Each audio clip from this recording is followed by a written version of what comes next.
Olá, meus irmãos e irmãs de Ideal Espírita, vocês amigos e amigas que nos acompanham aqui na página Estação da Luz Espírita, muitíssimo obrigado mesmo pela sua companhia.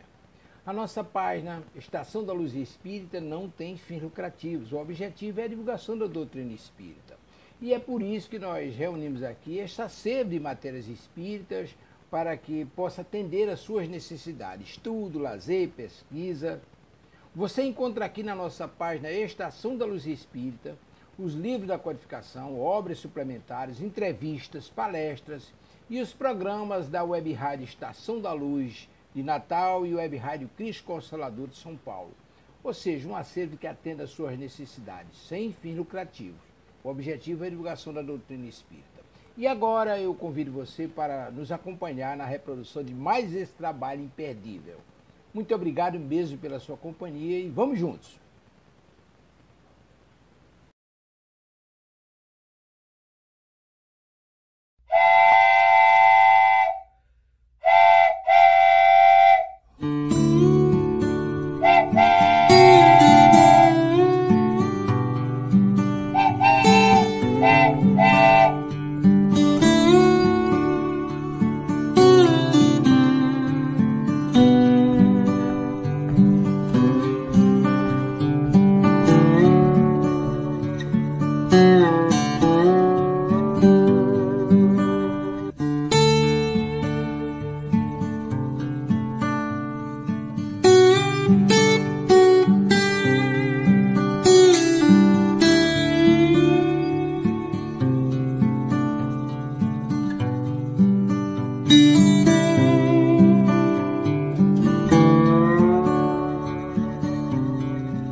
Bom dia, amigos e amigas. Que a paz, o amor e a harmonia de Jesus esteja no coração de todos. Nós estamos aqui pela Web Rádio Estação da Luz, a sua rádio que emana paz aqui de Natal para todo o planeta Terra, aguardando a presença da nossa irmã Norma Alves, aqui direto de Aracaju. Ela está com problemas técnicos de conseguir fazer a ligação aqui com a nossa sala, mas enquanto ela está a tentar entrar na sala virtualmente, nós queremos falar da nossa programação. Agora, 9h30 da manhã, com a nossa querida Norma, que vai fazer justamente o Conflitos Existenciais, cuidando da alma, Conflitos Existenciais, cuidando da alma, é o nome do programa, e hoje, as lamentáveis consequências da culpa não liberada. Logo em seguida, nós teremos direto de Portugal a presença da nossa irmã Euridice Santini e da Sônia, fazendo o Evangelho por Emmanuel. No caso, eles estão estudando o livro Segue-me. A nossa querida Norma acabou de chegar. Muito bom dia, minha amiga. O programa é seu. Ok, deixa eu ajeitar aqui, ver que melhorou agora, não é isso? É porque não consegui, tá aqui problema. Tá chovendo muito aqui em Aracaju e eu acho que é isso que tá dando problema. Eu só consegui entrar pelo celular, sabe, Tavares? Então, bom dia ao público, bom dia a todos que estão aqui nos acompanhando, né? Estamos com mais um programa Cuidando da Alma e vamos dar continuidade à reflexão sobre a culpa, né? E hoje a gente vai atentar para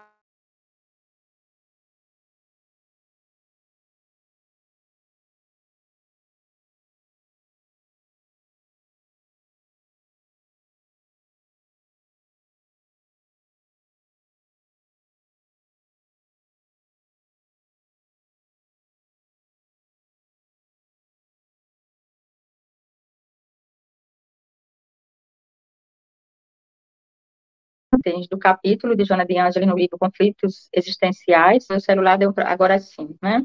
Ok. Então, quem nos acompanhou na semana anterior, né? Das 2 semanas anteriores, melhor dizendo, né?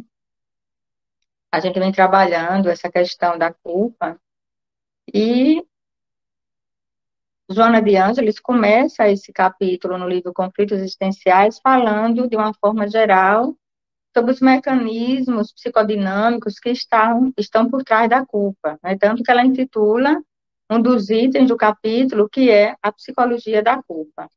E depois ela vem abordando sobre as lamentáveis consequências da culpa, né? Colocando para nós que a culpa é um algoz muito perigoso, né? Muita gente se compraz na culpa, acha que com isso vai estar fugindo, vai estar escapando das suas responsabilidades sociais e espirituais, mas a culpa, como ela descreve nesse livro, é um algoz persistente e perigoso que merece orientação psicológica urgente. Mas antes da gente dar continuidade, nós vamos agradecer a Deus por poder estar aqui, né? Nós podermos estarmos aqui estudando, refletindo, com o propósito de melhorar nossa qualidade de vida e aprimoramento espiritual. E os conhecimentos aqui adquiridos não fiquem apenas, né, no nosso intelecto acumulados, mas que, sobretudo, sejam palavras de transformação, né, que tenham o poder de tocar a nossa alma, tocar os nossos corações, tocar as nossas mentes, para que ressignifiquemos a nossa existência, redirecionando nossas atitudes, remodelando nossos sentimentos e nossos pensamentos, nos desapegando daquelas emoções destrutivas, negativas, que nos mantêm à retaguarda, e cultivando sentimentos e pensamentos promissores, que estejam em sintonia com as leis universais, e que permitam que a gente coloque com êxito o nosso propósito espiritual a serviço da humanidade, sendo guiados pelo nosso Mestre Jesus, né, o nosso modelo e guia. Gratidão a todos por estarem aqui conosco nesse momento, que a gente possa cada vez mais difundir esse evangelho libertador, os conhecimentos que a doutrina espírita nos proporciona, integrado à questão da ciência e que traz o autoconhecimento e a autotransformação. Gratidão. Então, voltemos, né? Voltemos para essa questão, como nós colocamos a culpa como ela, lembra quando Jesus falou, amai os vossos inimigos, mas não para a gente, digamos assim, cultivar, não. É para a gente transformar, para a gente acolher e transformar esses inimigos que são externos e internos. E um dos inimigos internos que nós temos é a culpa. Tanto que Joana descreve literalmente, algoz persistente e perigoso, que a gente pensa que perigoso é só a raiva, perigoso é só o ressentimento, é o ódio. Não. A culpa também é perigosa, porque ela, digamos assim, ela traz, como Joana coloca, lastimáveis consequências, né? É um sentimento que encontra sintonia com as nossas sombras, né? Com a parte escura da nossa personalidade, encontra a sintonia nos nossos conflitos, é alimentada pelos nossos conflitos, pelas nossas mesquinhez, pela nossa ociosidade, que muitas vezes é mais fácil eu paralisar na culpa do que eu tomar uma atitude de corrigir o erro, né? E como ela coloca, ela desarticula, inclusive, digamos assim, a solidariedade, a fraternidade, porque muitas vezes eu estou ali envolta naquele sentimento, estou num processo de fixação na culpa, em tudo que eu paraliso, eu não enxergo nada lá fora, eu não vejo nada, eu não ouço nada, e eu entro no processo de isolamento emocional, isolamento mental, isolamento social, né? E muitas vezes alimentado por um medo, aquele medo de cometer novas ações equivocadas, novos desatinos, e eu posso, com isso, nesse isolamento, mergulhar num estado de sofrimento e de chegar até a depressão. Uma das consequências que ela sinaliza é até a depressão, a pessoa começa ali se sentindo culpado, se afasta, se isola, né, e começa alimentando aquele sentimento que vai se enovelando e vai cada vez mais a pessoa se afastando do social. E ela vai baixando a sua energia e pode se deprimindo. Ela coloca também que outras vezes, né, acontece a gente, por exemplo, procura negar, uma forma que a gente tem é de escamotear, né, de disfarçar, é a gente negar a realidade dos fatos. E aí a gente, digamos assim, busca mecanismos de defesas, né? No sentido de colocar como uma coisa normal eu cometer determinado ato, eu me justificar, mas a responsabilidade, a minha consciência interior, o tribunal da minha consciência, vai ficar lá na minha zona subconsciente, sinalizando que algo não estava de acordo com os princípios éticos morais. Então, eu posso disfarçar, não sentir essa culpa nesse momento, eu posso guardar, soterrar no meu subconsciente, e mais adiante, os revés da vida vão fazer com que aquele sentimento que foi guardado, ele venha à tona. E como eu não fiz nada para, digamos assim, sanar os males cometidos, isso pode vir de uma forma mais grave, de uma forma atormentada, e muitas vezes até em conexão com aqueles que foram minhas vítimas nas atitudes insanas, né? Mas ela lembra, né? A Joana lembra que é preciso que nos nossos processos de autoconhecimento a gente cuide de sentimentos como esses, né? Que são capazes de atormentar a nossa existência, alimentar a nossa insegurança. Então, a culpa, ela alimenta a insegurança do indivíduo, ela faz com que muitas vezes ele se coloque submisso diante da vida, por estar, pelo fato de por trás ter uma culpa que pode ser até originária na infância ou em vidas passadas. Tem sujeitos que já nascem sempre se carregando a culpa de tudo que acontece de ruim no mundo. E desde criança tende a se responsabilizar por tudo que acontece.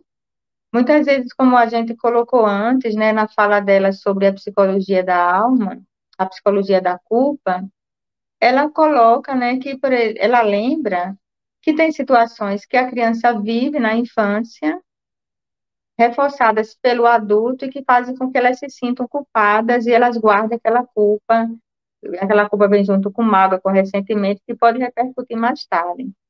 Outra vez, a culpa resulta de fatos que aconteceram no passado e que estão reverberando no presente. É como ela mesmo diz, né?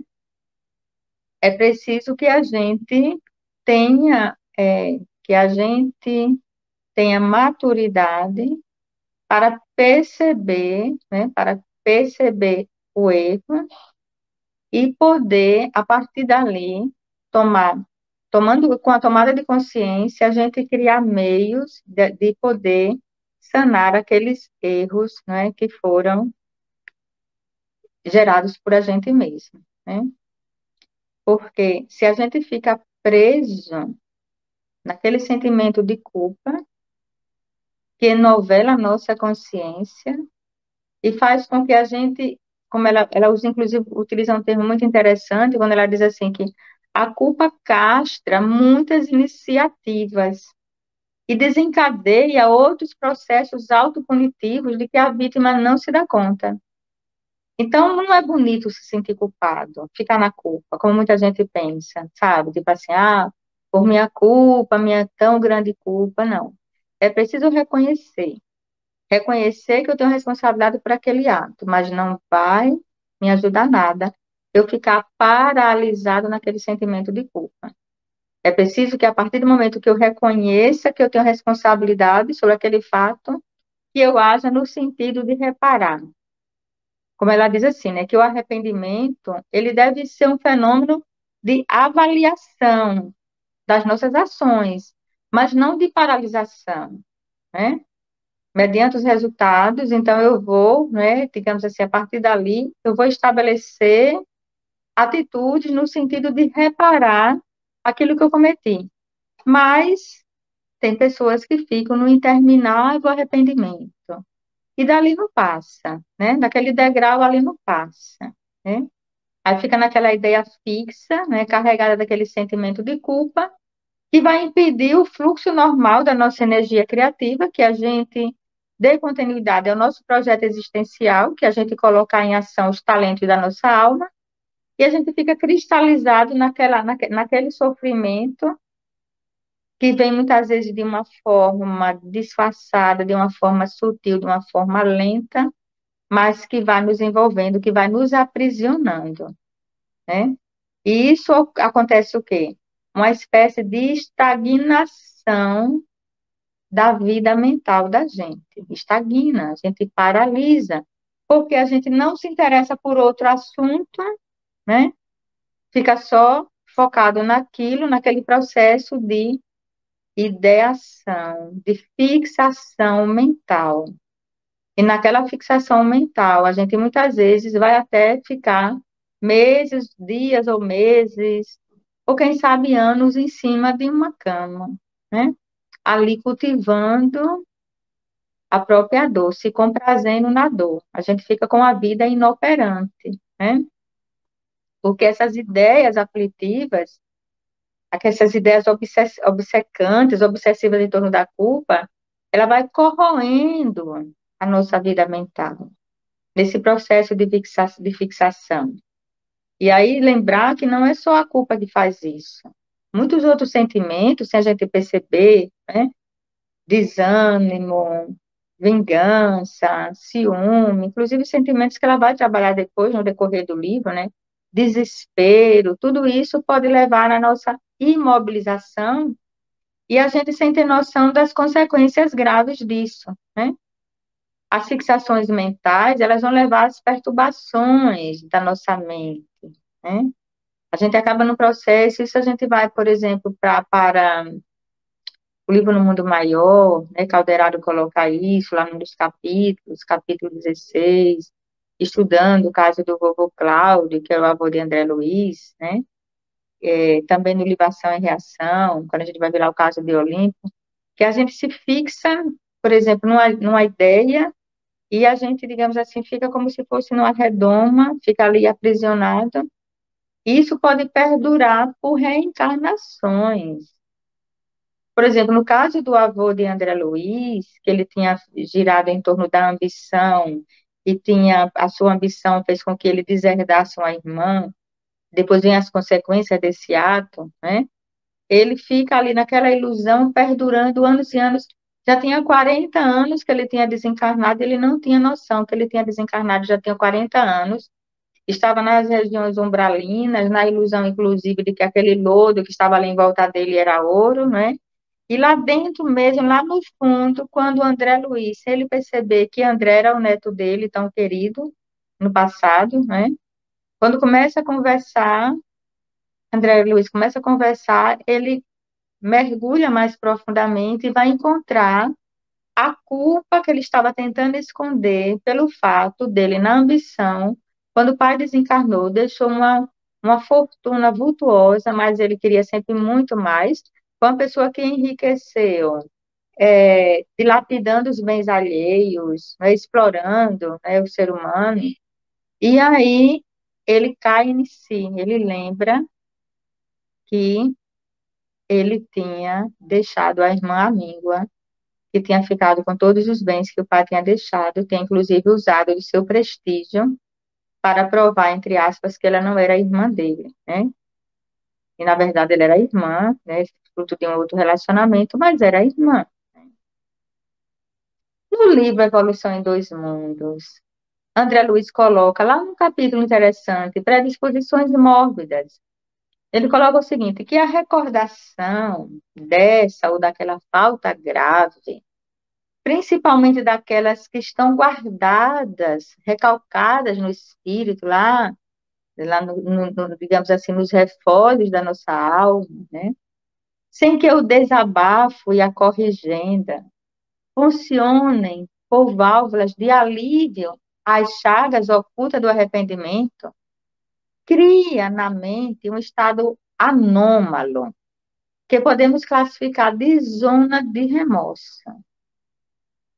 Então, a gente comete algo, somente algo que passou incólume à justiça humana, mas fica guardado, soterrado nas profundezas do nosso subconsciente, e aí vai criar essa zona, essa energia, porque nossos sentimentos e pensamentos, eles têm energia, eles são plasmados, eles são configurados no plano energético. Então, aí como ele diz, né, que essa zona de remorso, em torno da qual a onda viva e contínua do pensamento passa a enovelar-se em circuito fechado sobre si mesma. Então, aquele pensamento, seja um pensamento de remorso, né, ligado a algo que eu fiz, a culpa, né, remorso e culpa andam juntos, né? Então, ali, aquela energia vai começar a ficar, se cristalizar, vai ficar girando em torno de si mesma, eu não consigo expandir, sabe? Eu não consigo enxergar nada lá fora.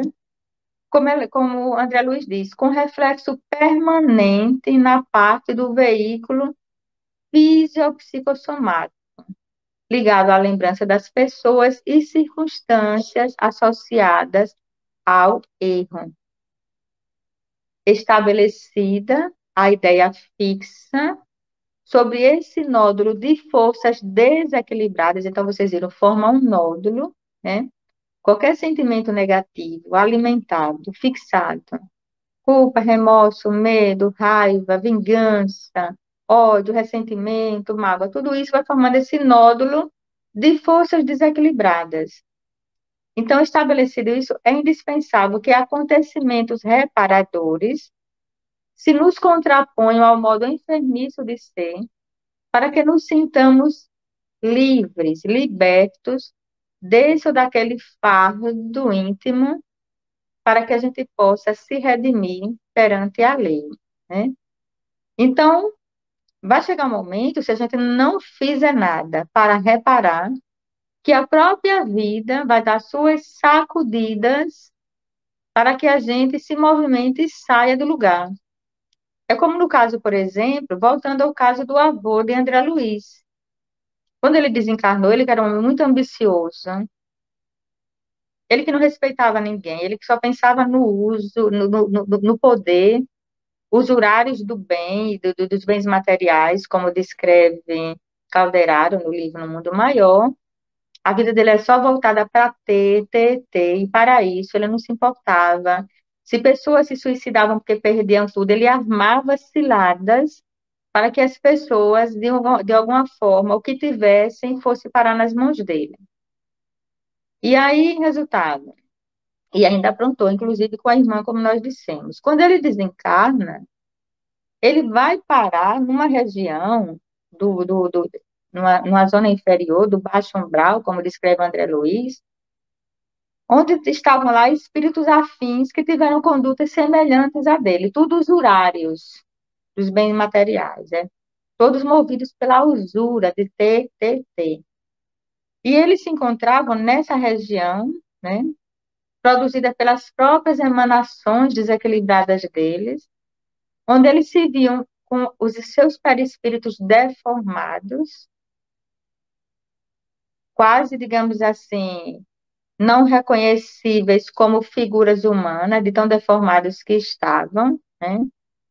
Figuras praticamente monstruosas, e em volta deles só lama, lama, mas como eles estavam fixados na usura do passado, entravam no processo ilusório e ali eles viam aquela lama como se fosse ouro. E se abarrotavam e pegavam, sabe, as porções de lama e agarrava assim no peito, ouro, ouro, ouro, ouro, ouro. Precisamos sair daqui, vamos comprar muitas casas, muitos bens e tal. E todos eles ali obcecados, isso estimulados pelos obsessores que os hipnotizavam e faziam com que eles acreditassem que realmente aquela lama era ouro. Vai passando o tempo, quando ele começa, os outros ainda estavam naquele processo, mas ele começa a se tocar que tem algo diferente. Eles não conseguiam de jeito nenhum voltar para casa. E ele começa a dizer assim para os amigos, né, para os que estavam ali, os afins, né, aquele grupo: será que nós não estamos enlouquecidos? Que coisa estranha, a gente não consegue voltar. Eu não sei quanto tempo já se passou, né? Quantos anos se passaram.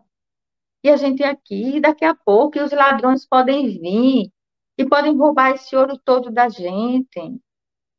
Eu acho que já está na hora da gente voltar para casa. Nisso é quando esse voltar para casa, né, tem uma força simbólica aí, né? Voltar para a realidade, que é quando justamente coincide dele receber a visita de André Luiz, neto dele, e começa todo um diálogo, e ele acorda para a realidade em que ele estava vivendo, se assusta quando ele olha para as mãos e vê que era lama, que era lodo, que não era ouro.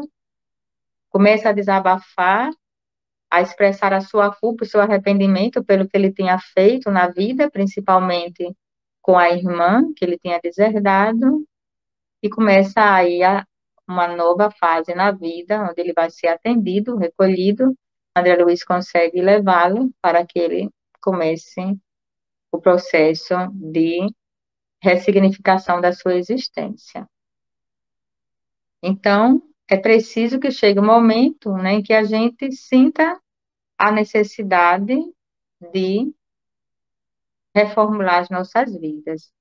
Nesse livro, nesse capítulo Predisposições Mórbidas, André Luiz continua aprofundando essa questão, dizendo que essas enquistações de energias profundas no interior, lá no íntimo da nossa alma, expressando as chamadas dívidas kármicas, por se filiarem a causas infelizes que nós mesmos plasmamos na senda do destino, são perfeitamente transferíveis de uma existência para outra. E acontece o enovelamento, o enquistamento, o nódulo gerado por uma culpa ou remorso, fica ali enquistado na minha alma, e quando eu reencarno, numa nova existência, esse nódulo vai se expressar. Pode se expressar sob a forma de um sofrimento mental, pode se expressar sob a forma de um adoecimento orgânico. E André continua, isso porque, se nos comprometemos diante da lei divina, em qualquer idade de nossa vida responsável, é lógico que venhamos a resgatar as nossas obrigações em qualquer tempo, dentro das mesmas circunstâncias nas quais patrocinamos a ofensa em prejuízo dos outros. É assim que o remorso provoca distonias diversas em nossas forças recônditas, desarticulando as sinergias do nosso corpo perispiritual, né? Criando predisposições mórbidas. Deixa eu ver aqui uma coisa aqui no celular, gente. Sim,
Voltamos, né? Houve uma queda, né, da internet, mas felizmente voltamos, né? Como é difícil, né, a gente trabalhar essa questão da culpa, né? Como a gente encontra, digamos assim, obstáculos, né, internos e externos, né, para trabalhar uma questão tão importante que é sinalizada por Joana de Ângeles, André Luiz. A gente estava trabalhando a questão do capítulo Predisposições Mórbidas de André Luiz.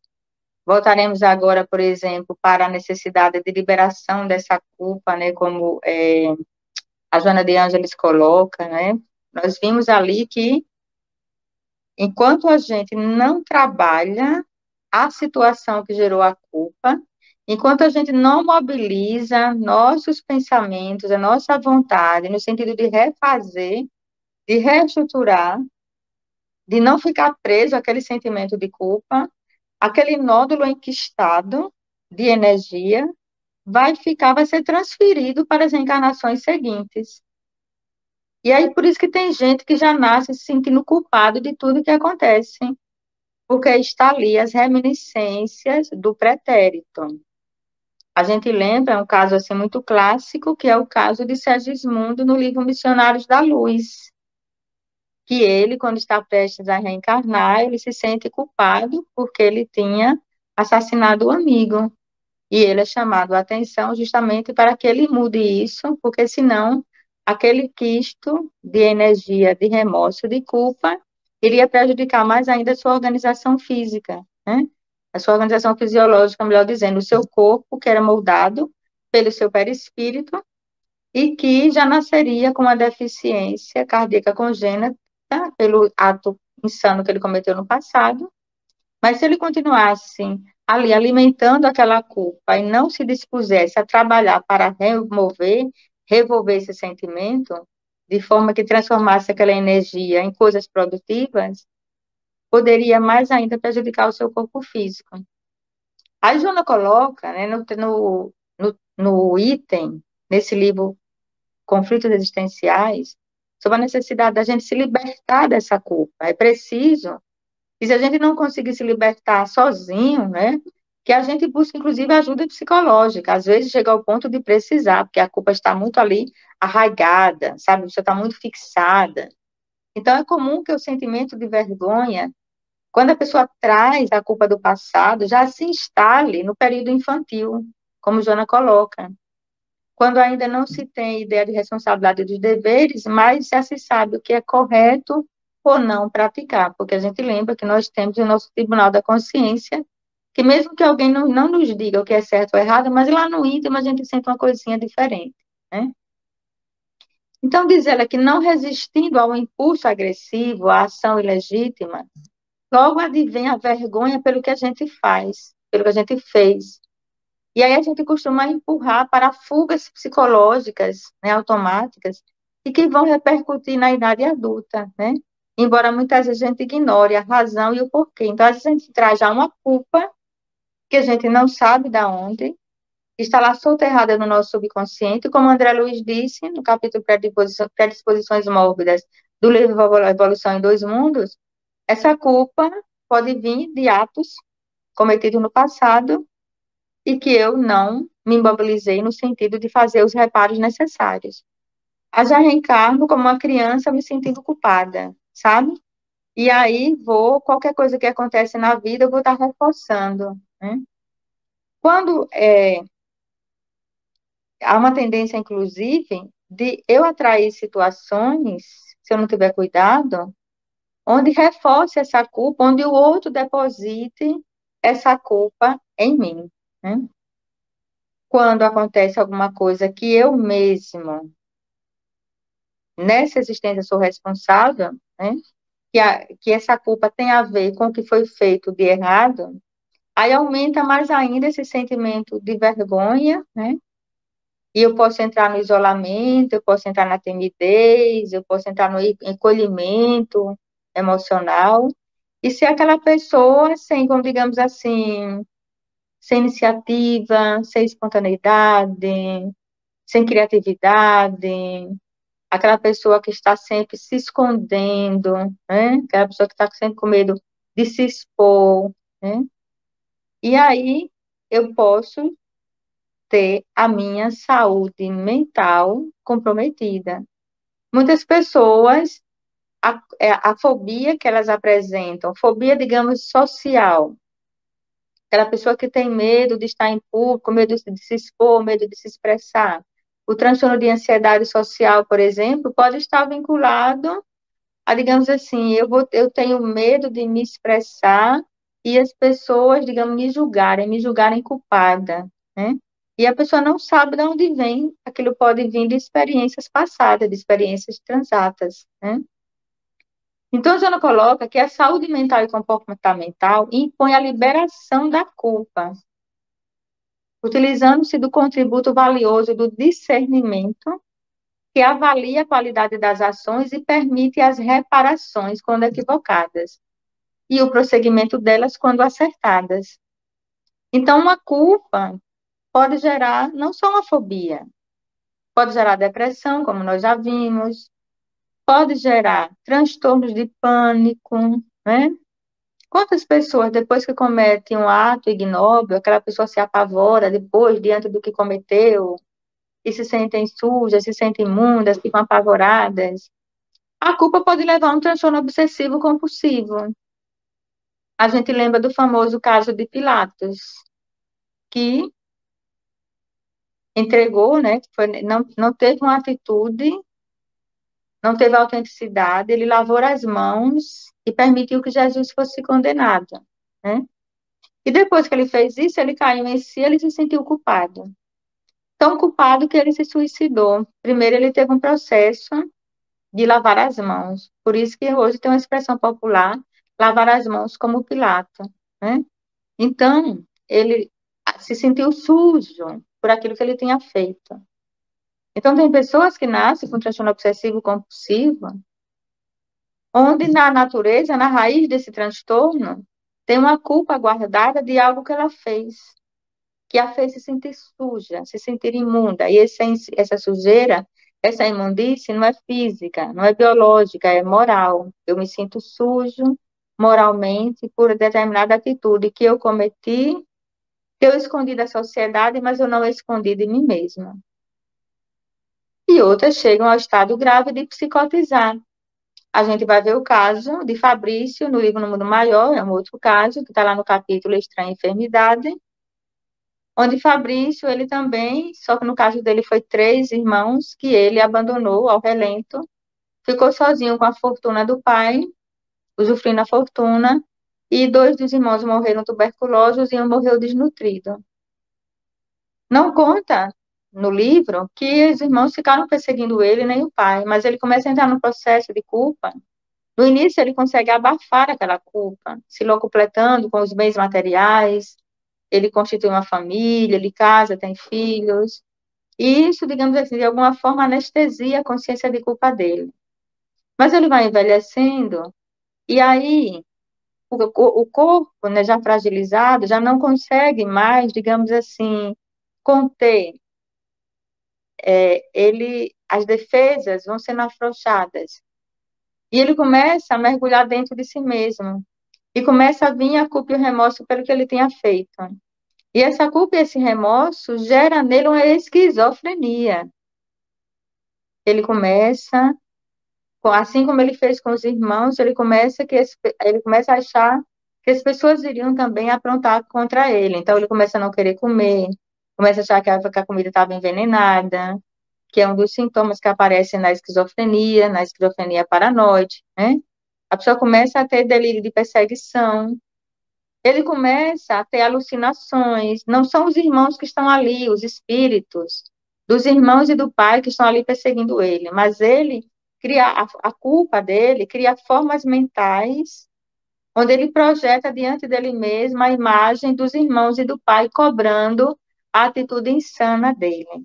Então, para a gente ver que uma culpa pode levar não só a um transtorno simples, né?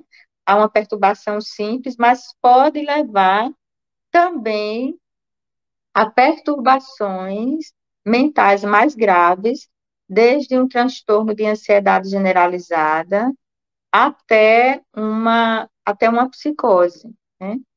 E aí requerendo que a pessoa ela tome atitude, se possível, nessa vida ainda. Por exemplo, Fabrício não esperou para que em outra encarnação ele sofresse as consequências lamentáveis da culpa. Não. Naquela reencarnação ainda, onde ele tinha deixado os irmãos morrer à míngua, o processo de culpa que se instala nele leva ao processo da esquizofrenia. Ele desenvolve uma esquizofrenia. E aí, através da oração de familiares, é quando chega André Luiz e Calderaro para socorrê-lo, né? Inclusive, ele não teria a cura da esquizofrenia naquela existência, para não, digamos assim, Calderaro informa que para não desestabilizar os familiares, em breve ele desencarnaria, né? Desencarnaria com aquela esquizofrenia. Poderia se amenizar a dor dele, né?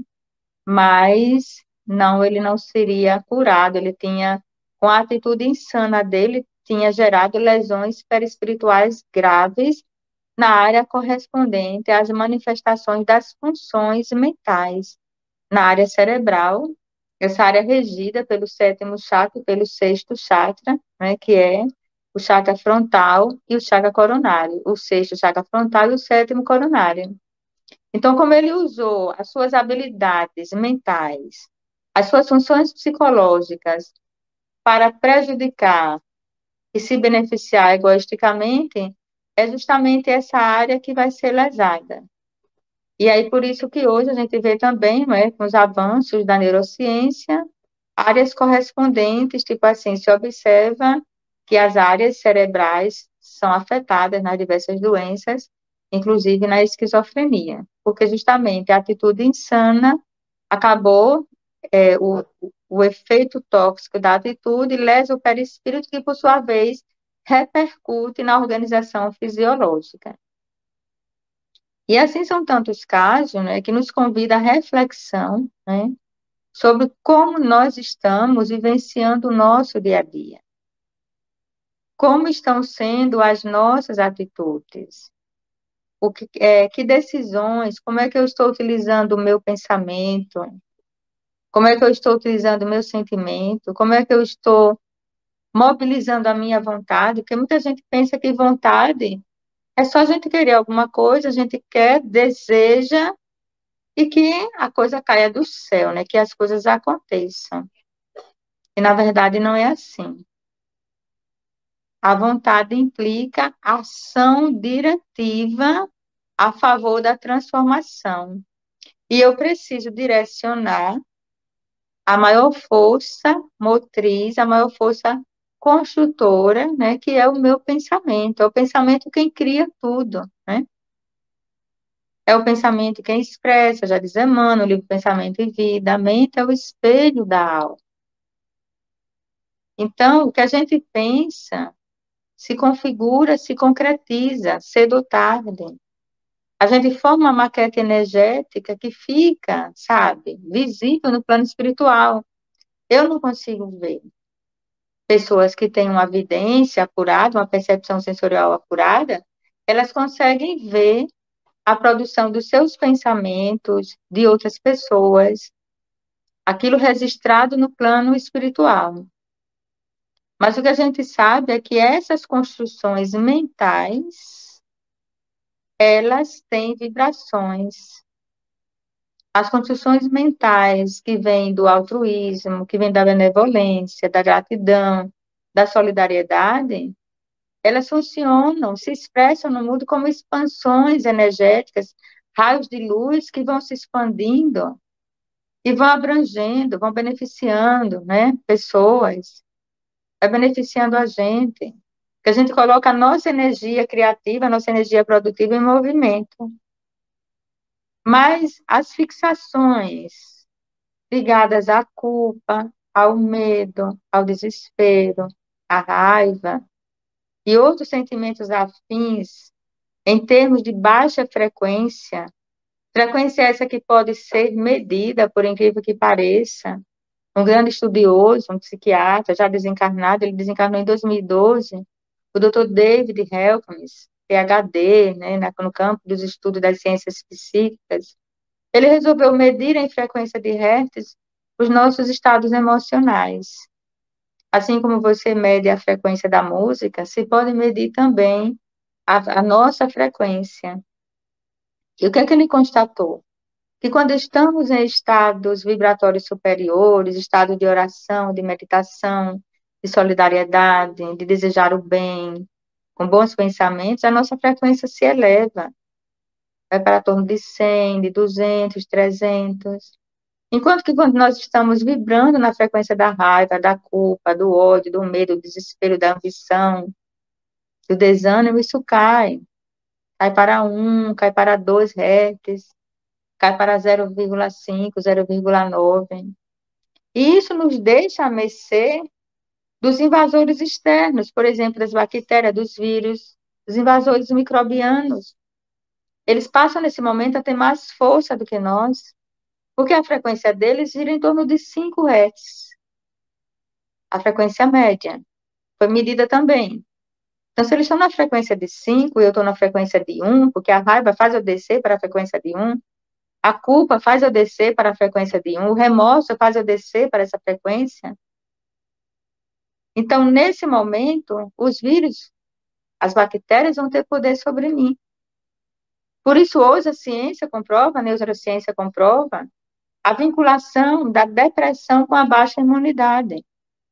Pessoas frequentemente deprimidas, aquelas que vivem deprimidas, o organismo tende a não reagir, seu sistema imunológico tende a ter um funcionamento fraco, a não ter resistência. Porque a força motriz do nosso pensamento e os sentimentos articulados, e a culpa é um dos sentimentos que gosta de aparecer na depressão.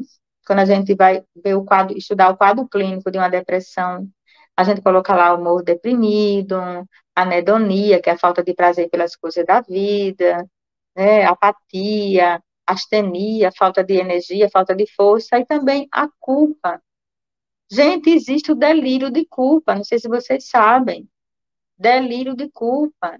A pessoa entra no processo, a fixação mental é tão grande que a pessoa entra num processo que ela acredita, ela não imagina, não, ela não supõe, não. Ela tem certeza que o que acontece de ruim, ela é responsável. Às vezes chega a ter um delírio tão grande de achar que coisas que acontecem que afetam a coletividade, mesmo que ela esteja trancada dentro da sua própria casa, ela acha que ela é a grande culpada por tudo aquilo de ruim que está acontecendo. Se estoura uma guerra no canto, se acontece uma catástrofe, um terremoto, né, uma enchente, ela tem certeza que foi a atitude dela, porque eu fiz isso. Então, o fato de eu ter feito isso, eu sou culpada por ter acontecido tal tragédia. Então, chega a esse gravame que é da pessoa entrar nesse processo. Então, veja o que a culpa é capaz de fazer, por isso que Joana de Ângeles coloca com precisão a importância da gente cuidar desse sentimento danoso e que para a gente ter uma saúde mental equilibrada e um comportamento equilibrado, é preciso que a gente trabalhe as nossas culpas, que a gente não fique preso, porque ela funciona como uma espécie de autovampirismo, de autoobsessão. Suga a minha energia vital.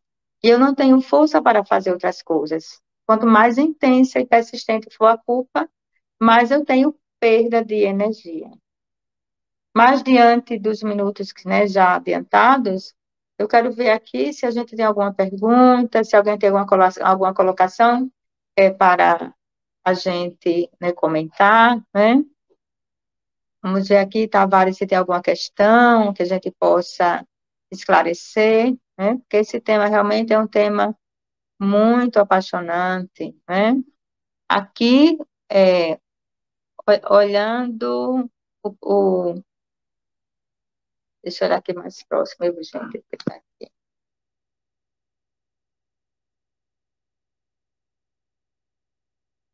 Quando o passado não passa, não é isso? Quando o passado não passa, isso, o presente é horrível.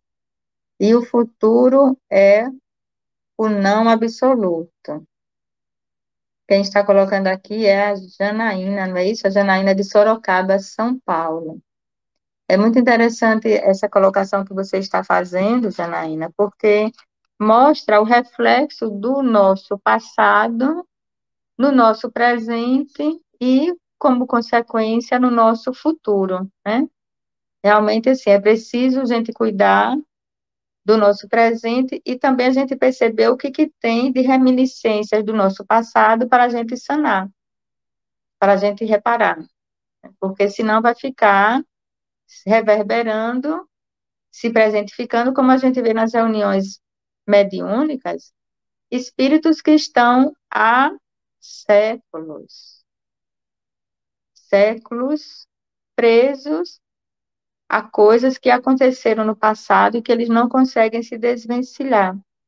Como a gente vai encontrar no livro Os Mensageiros, aqueles espíritos que estão lá dormindo, naquele grande galpão, na colônia que é dirigida por Alfredo, e que eles não conseguem despertar, não conseguem acordar, porque estão presos às reminiscências do passado. E muitos se sentindo culpados. Exatamente isso como você coloca.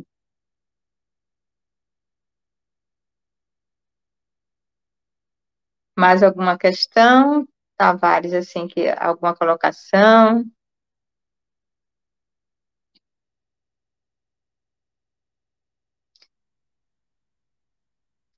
Bem, então a gente vê aqui, deixa eu aproximar aqui, gente, porque o celular fica muito pequenininho, sabe?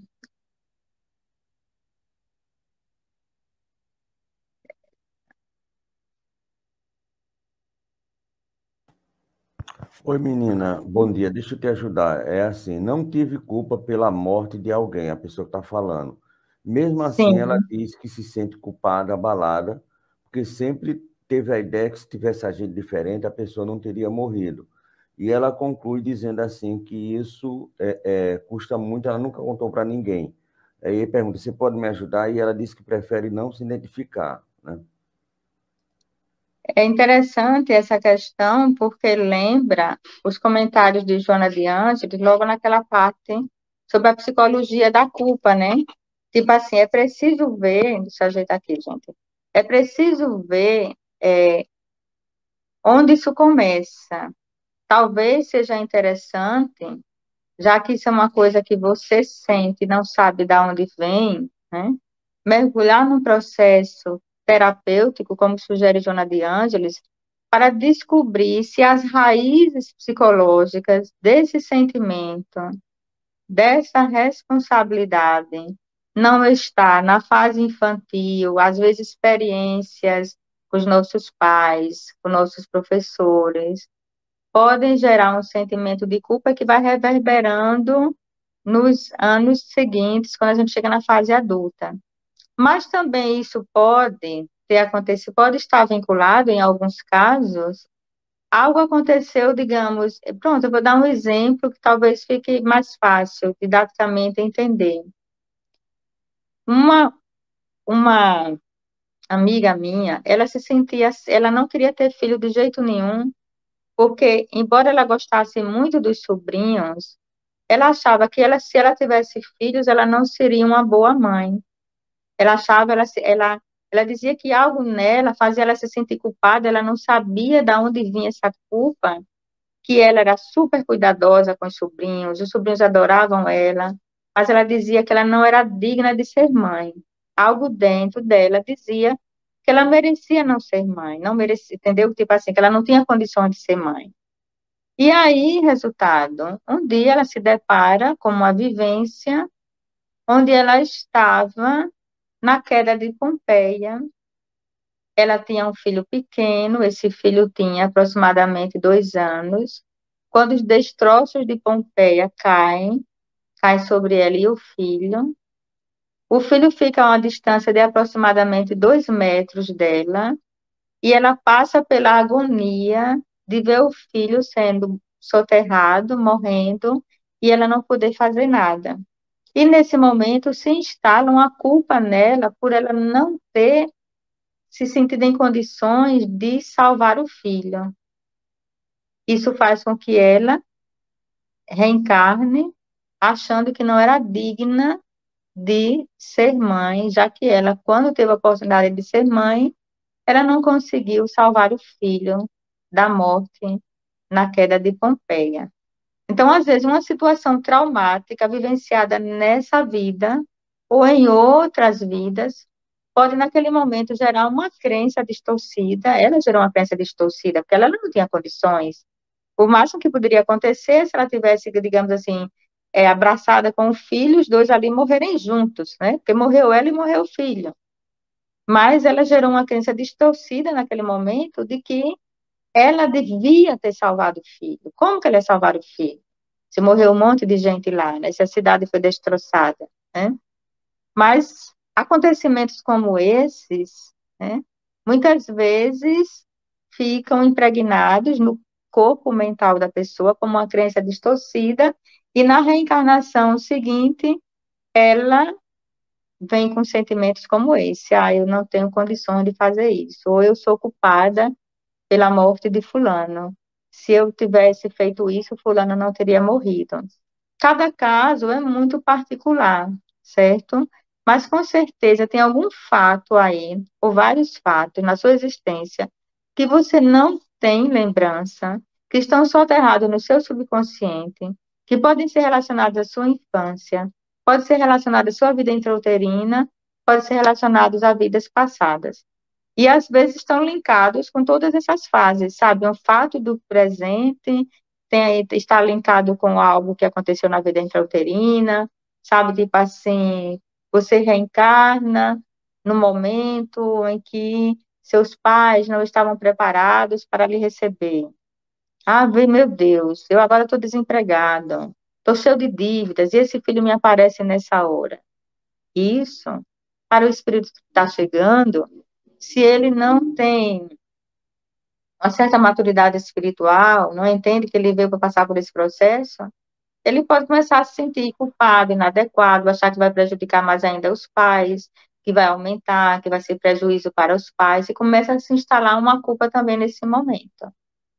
Então, são várias possibilidades. Mas nós já estamos aqui, né, no nosso horário, né, fechando. E a gente agradece por estar aqui, trabalhando temática tão interessante, cuidando da nossa alma. E cuidar da alma requer que a gente cuide dos nossos sentimentos, né? Que a gente estimule aqueles sentimentos propulsores que nos impulsionam a gente a expressar a qualidade divina do nosso ser, e que a gente cuide das ervas daninhas, daqueles sentimentos negativos que nos paralisam, que tolhem a expressão das nossas potencialidades, né, que fazem com que a gente se prejudique e prejudique as outras pessoas. Então, agradeço a vocês, a todos que estão aqui, aos que vão assistir depois.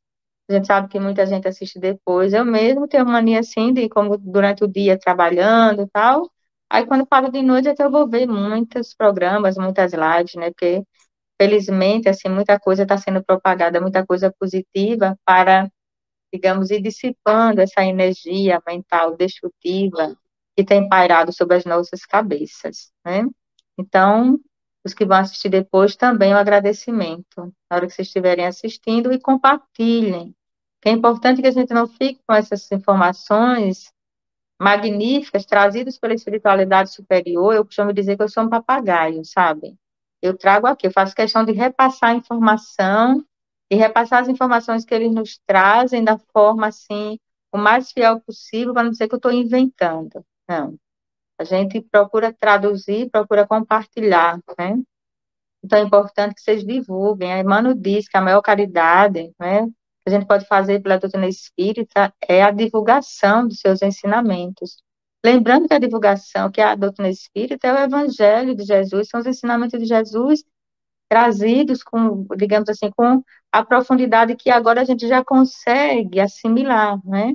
Porque Jesus disse que ele não podia trazer tudo, a gente não tinha maturidade na época que ele aqui reencarnou entre nós para a gente ter acesso a tudo, né?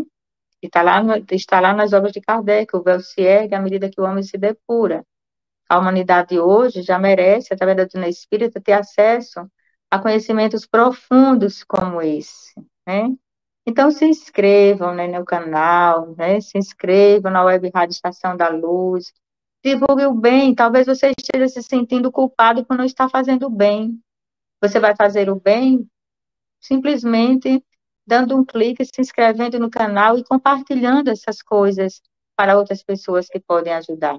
Quantos depoimentos a gente recebe de pessoas que dizem, olha, estava em casa, estava acabrunhado, deprimido, sem esperança nenhuma, fui lá, assisti aquela live, aquele palestrante lá me trouxe tanto esclarecimento, me passou aquelas informações tão preciosas, e eu vi que agora eu tenho um novo sentido na vida.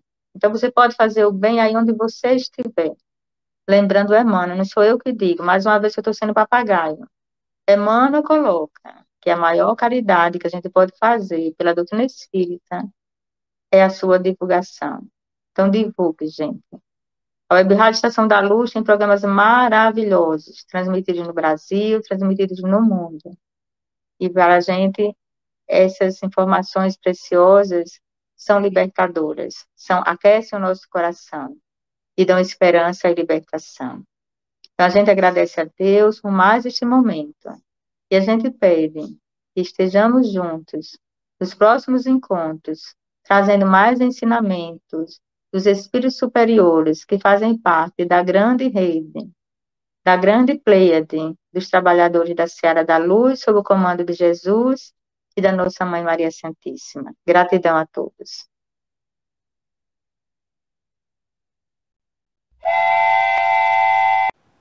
Chegamos ao final da nossa atividade. Muitíssimo obrigado mesmo pela sua companhia e espero você no próximo evento.